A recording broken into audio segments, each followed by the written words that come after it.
Hello everybody, welcome back to Steven's Fight Show. And now it is that time. It is that time to discuss the anticipated rematch between Usyk and Anthony Joshua. This is one of the most anticipated rematches in heavyweight boxing history, and for both fighters, it's a fight for legacy. Both fighters need to win this fight to not only add on to their career, but to show where they rank among all the other heavyweights in the world. For AJ, this is a fight that he needs to win to save his career. And what I mean by that is that he has to win this fight to continue his reign as a champion. Obviously, everything else that he has accomplished before losing his last fight to Oleksandr Usyk, everything that he has done has shown what kind of a champion he is. And AJ, he always aspires to be like the all-time greats. He always talks about being a throwback fighter, and he wants to have a career like an all-time great. And for him to do that, he needs to win this fight. For Usyk, it's about him pushing his narrative to becoming pound for pound #1. He was undisputed cruiserweight champion of the world, and now he's trying to solidify himself as the current 4-belt champion in heavyweight boxing. And not only does he want to be pound for pound #1, he wants to also be one of the greatest of all time as well. So when you have two men that have a similar goal, it only just makes the fight more exciting. So since last time I made an official prediction video for Teofimo Lopez, I thought it would be a great idea if I also make a video about my prediction about this upcoming rematch, my thoughts on what AJ needs to do differently, and how everything is going to pan out. So without further ado, let's get into it. So first things first, let's talk about AJ's preparation for this fight. In all of the training videos that I've seen of AJ looks in great shape. He's moving a lot smoother. He's throwing combinations with vicious intent, which is what we want. He looks a bit quicker as well, and it looks like he might be a little bit leaner when he steps onto the scales. So that's a good thing for AJ. But specifically, let's talk about his corner and the people around him. So AJ's corner has been criticized for a long time now. People have had concerns for the people that are in his corner in between fights.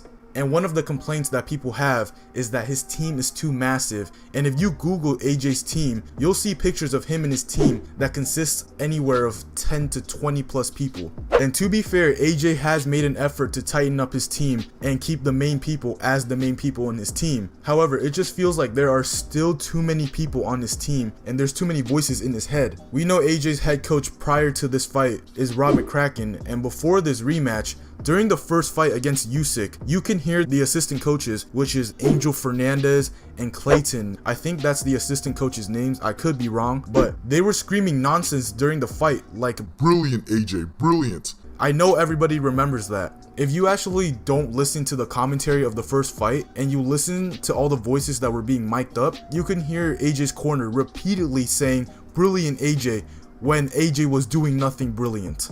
And not only that, even in between rounds, when Rob is giving instructions, not only is he giving AJ excessive advice, meaning he's telling AJ to do multiple things at once, but there's also no honesty in the corner. I forgot which round it was, but Rob was pretty much telling AJ to stay behind his jab when he was clearly losing the fight. He was down on the scorecards, and instead of telling AJ to pour it on Usyk, he tells AJ to keep working off his jab. And if AJ is losing in your eyes and you are his coach, you cannot tell him to stay behind your jab and keep moving. You need to let him know right then and there that he is not winning the fight. And in this rematch against Usyk, it has to be certain that the corner of AJ will be brutally honest with him throughout the fight, because there's no room to take it easy. AJ needs to be snapped into reality at all times. And credit to AJ for acknowledging his corner issue. He stated that he felt like his corner let him down, which is the reason why he lost. To say that's the only reason why he lost is crazy, but it was definitely one of the key reasons. And after AJ lost the first fight against Usyk, he took a trip to America and scouted a lot of different trainers, seeing which one could be the right fit for him to help him get his heavyweight titles back. And in conclusion, he came to Robert Garcia. Robert Garcia is AJ's current trainer right now, and from what I know, Garcia is a great coach. He has trained 14 different fighters to a world title opportunity.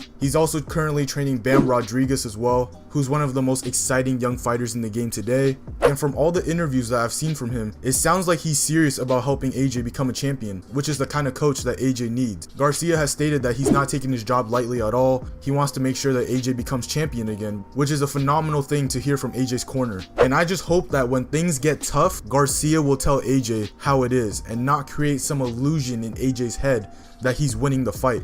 And the only person that should be giving AJ any advice in the corner is Robert Garcia, not anybody else. I don't want to hear Angel Fernandez. I don't want to hear Clayton. I don't want to hear anybody else in his corner. When he goes back and he sits on that stool, the only person that should be saying anything is Robert Garcia himself. Okay, so let's discuss game plan. In order for AJ to win, he needs a good game plan. And even though it's pretty obvious on what he needs to do, I still think he needs to do it carefully, and he needs to do it in the right way because it's very risky. AJ has stated that in the first fight, he tried to outbox Usyk, which is the completely wrong approach for many reasons. One of them being is that AJ is the bigger man that possesses power, speed, and athletic ability, and that's what he's good at. But for some reason, he wants to sway away from that, which is what he does best. Secondly, AJ does not even have the skills to compete against Usyk at a technical boxing level. If we list all the attributes of a boxer and look at who has better skills, Usyk most likely takes every single category such as speed, footwork, ring IQ, upper body movement, etc. So knowing all of that, it was frustrating to watch AJ take on that kind of approach because it's so unlike him. The way AJ was boxing against Usyk in that first fight, it didn't look like AJ at all. He explained how he wanted to go down the route of being a boxer and showing the world that he just doesn't only have power and that he can also box,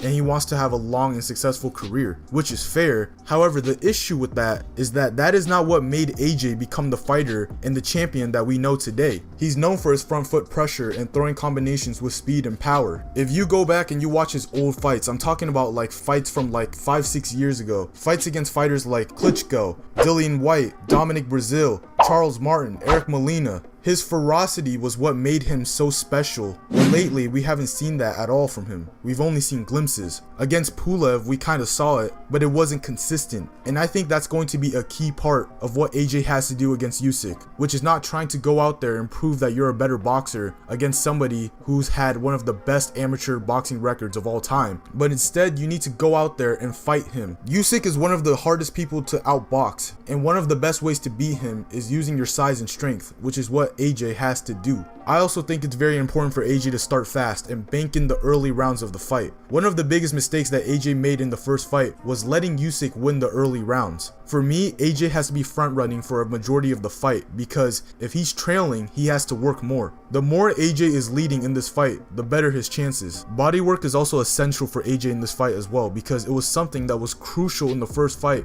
but he didn't do it enough or barely. Even though in my opinion, AJ did underperform, but in certain parts of the fight, if you watch the fight back, you can see moments where AJ stabs the body with an uppercut. You can see AJ throw crosses, hooks to the body, and if you look at the way Usyk reacts, he doesn't like getting hit there. So if AJ can time some body shots and work off of it, I think it will give him a really good chance. When you have a guy like Usyk that is hard to hit and on his toes at all time, you need to aim for the body, which is the most stationary target. In doing that, he can slow down the legs and the pace that Usyk likes to fight at. If you watch the first fight, you saw AJ throw a lot of 1 or 2 punches and not enough combinations, and that will not be enough to hit Usyk, let alone beat him. AJ needs to make sure he takes chances for him to have any success in this fight. As for Usyk, there isn't really anything that he needs to do differently besides being a bit more aggressive. In the first fight, even though Usyk was landing a lot of good shots, he was boxing very beautifully, and he was winning the fight comfortably, I think it would serve him well if he would be a bit more aggressive in certain parts of the fight. Okay, so now for the official prediction.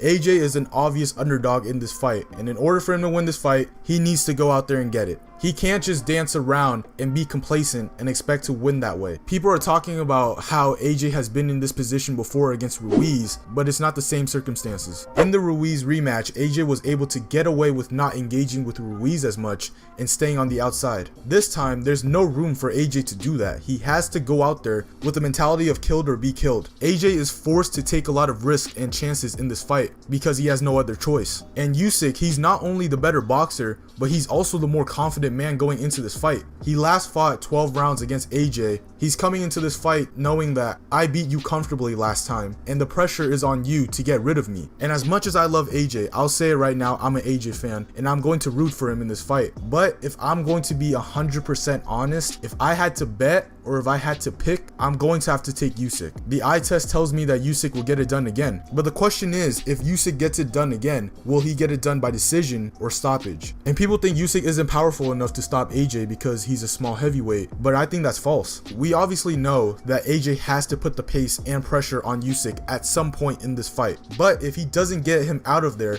we know he's going to take a few rounds off. AJ has this pacing issue where he'll step on the gas for a few rounds and then take like 3 or 4 rounds to catch his breath back. In those few rounds off, if AJ gets caught with a big shot and Usyk starts to pour it on AJ, then he could be stopped. I thoroughly believe it. We saw glimpses of where AJ could have been stopped by Usyk in the first fight, and if the opportunity presents itself, I think Usyk will take it. We've also seen Usyk look a lot bigger in training videos as well, which I think is done on purpose to combat AJ's size and strength. But my official prediction is that Usyk will win by unanimous decision, but I will not be surprised if Usyk gets him out of there inside 8 rounds. I think if AJ starts fast and he doesn't get Usyk out of there, then at some point when AJ doesn't have anything left, he's going to put him out. And that is it, guys. Thank you guys so much for listening to what I have to say, and let me know, will AJ become the 3-time heavyweight champion of the world, or will Usyk continue his reign as the heavyweight champion of the world? Drop a comment and let me know in the comment section down below. Now, if you guys enjoy content that is related to combat sports, please drop a like on this video and subscribe to my YouTube channel. That would be greatly appreciated.